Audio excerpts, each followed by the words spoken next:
yo sueño con que logremos realmente estudiar científicamente la lengua. Con toda sinceridad creo que nosotros hemos hecho el 5% de una investigación científica de la lengua. Yo sueño con que en algún momento tengamos, por ejemplo, una gramática que sea normativa, descriptiva y explicativa. Y podamos, a partir de este modelo, ampliar a todas las áreas de la lengua el estudio en esas dimensiones.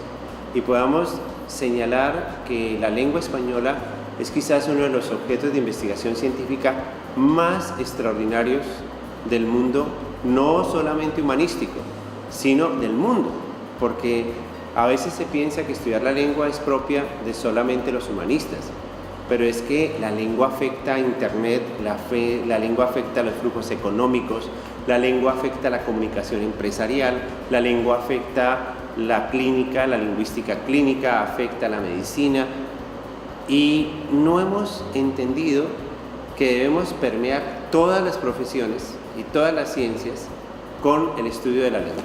El genio de una lengua está en sus hablantes y en la forma como los hablantes observan la realidad y la expresan. Entonces, cuando hablamos del genio de la lengua, estamos hablando de la identidad particular en cada zona geográfica del uso de la lengua española. Es atribuible al director de la Academia Chilena ese término de la gramática de Andrés Bello como la gramática de la libertad, pero precisamente lo que quiere señalarse es que nosotros hemos tenido varios gritos de independencia. Naturalmente, el grito de independencia de cada país es su independencia política de la corona española, pero Andrés Bello hizo en su gramática una independencia del idioma sin abandonar a su patria, es decir, sin negar a España, afirmó América y le dio libertad a América para expresarse. El trabajo que hizo don Rufino José Cuervo, que tomó la gramática de Andrés Bello y le hizo unas anotaciones, unos comentarios tan bien hechos que los editores posteriores a esas anotaciones, cuando publican la gramática de Andrés Bello, la publican con las notas de Cuervo, como si fueran una sola obra, porque fue tal la interpretación de Rufino José Cuervo de la obra de Andrés Bello que hicieron una obra prácticamente. Y después yo señalaría la creación de la Asociación de Academias de la Lengua Española. Para mí fue una idea genial el que en 1951 en México se determinara que las academias formáramos un grupo, formáramos una asociación, y por lo tanto pues ahí se dio el germen de lo que estamos haciendo actualmente. Y finalmente pues señalaría la reunión de Puebla de Los Ángeles, donde se planteó formalmente que las obras académicas fueran consensuadas, que fue, digamos, la marca de fábrica de las obras que hemos hecho en estos últimos 20 años. Poder trabajar con colegas de otros países en un tema común, que era la gramática.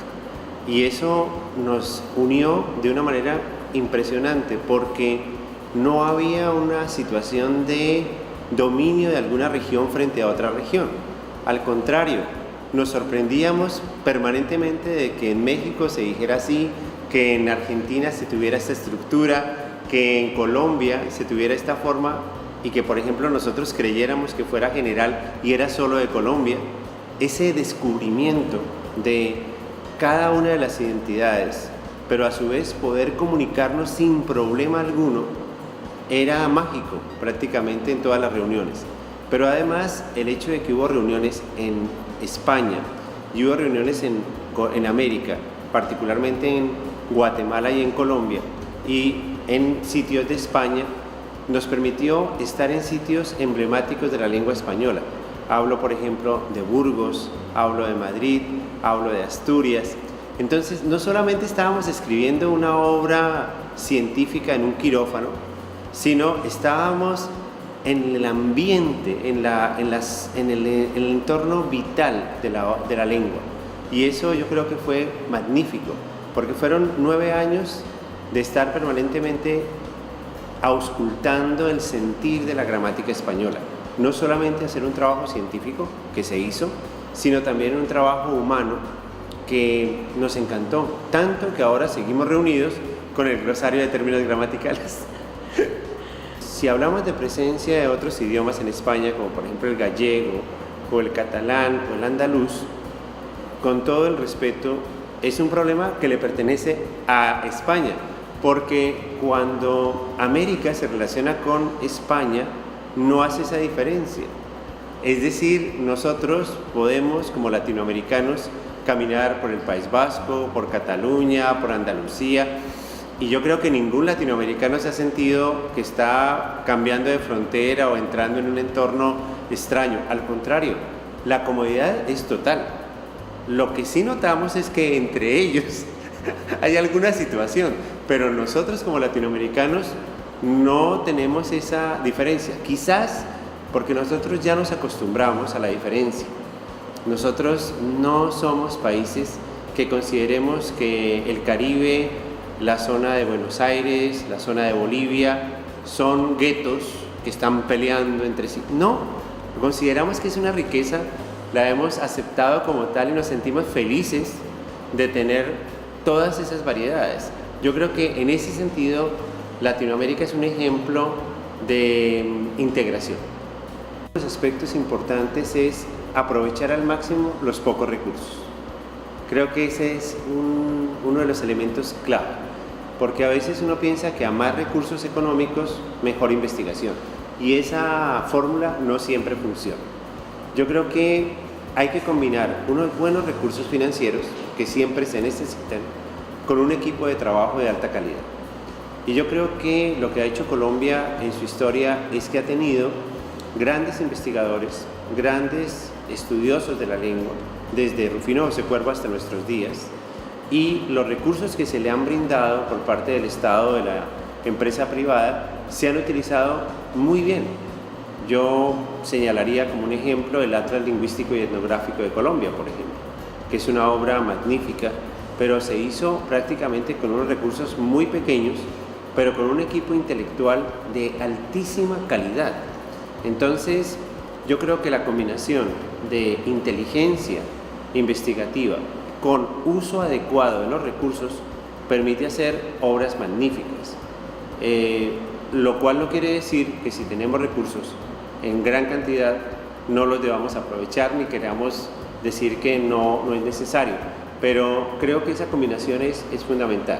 Y lo otro, que de alguna manera nos sintamos orgullosos de nuestra norma. Cuando uno se siente orgulloso de su norma, la aprecia, la estudia, la conoce, la da a conocer, y hay un público expectante de esas investigaciones, porque uno puede investigar y de pronto no tiene un público que le interese lo que uno ha investigado. Y yo veo que en Colombia, como en otras regiones también de Hispanoamérica, hay públicos que están interesados, por ejemplo, en cosas tan aparentemente elementales como mirar el periódico y ver dónde hay un error de ortografía, o dónde se usó mal el punto, o dónde se usó mal el punto y coma. Cuando uno tiene una población que se dedica a mirar esas minucias del idioma, uno entiende que ahí hay un público excelente para darle más información, más conciencia lingüística, y eso quizás es lo que tiene en cierta medida, diría yo, países que de pronto gozamos de una fama de investigadores en el tema. No es solamente el investigador, no es solamente el dinero, sino también la población que se siente muy orgullosa de su idioma y que se siente muy orgullosa de hablar la norma que habla y no baja la mirada cuando habla en su idioma. ¿Cómo estimulamos La interacción entre nuestros países puede resolver el problema.